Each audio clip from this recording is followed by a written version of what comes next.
খামার করে লাখপতি হতে চান? খামুন। আবেগের বশে খামার শুরু করে বাংলাদেশে প্রতি বছর হাজার হাজার তরুণ খামারি পথে বসছে। আপনার কষ্টার্জিত টাকাগুলো জলে ফেলার আগে এই 3টি কাজ অবশ্যই করুন। 1. ইমোশন দিয়ে নয়, ক্যালকুলেশন দিয়ে শুরু করুন। আপনার এলাকায় সোনালী মুরগির চাহিদা বেশি নাকি দেশি মুরগির, নাকি মানুষ কোয়েল পাখির ডিম খুঁজছে? আগে বাজার বুঝুন, তারপর খামারে বাচ্চা তুলুন। চাহিদা না বুঝে উৎপাদন করা মানেই লস। 2. আপনার খামারের শেড বা ঘর। মনে রাখবেন, মুরগি বা হাঁসের ঘর মানে শুধু 4টে দেওয়াল নয়। পর্যাপ্ত আলো, বাতাস আর সঠিক ভেন্টিলেশন না থাকলে একটা সাধারণ অসুখেই আপনার পুরো খামার উজাড় হয়ে যেতে পারে। তাই ঘর তৈরিতে কৃপণতা করবেন না।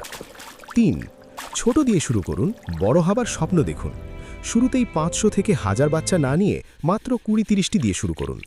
লাভ করার আগে খামার ম্যানেজমেন্ট শিখুন। ছোট পরিসরে ভুল করলে শিক্ষা পাবেন, কিন্তু বড় পরিসরে ভুল করলে নিঃস্ব হয়ে যাবেন। মনে রাখবেন, খামার একটি ব্যবসা, কোনো শখ নয়। আপনি যদি খামার নিয়ে সিরিয়াস হন, তবে কমেন্টে লিখুন আমি পারব। আর এই ধরনের আরও রিয়েলিস্টিক টিপস পেতে খামার কাব্যকে এখনই সাবস্ক্রাইব করে রাখুন।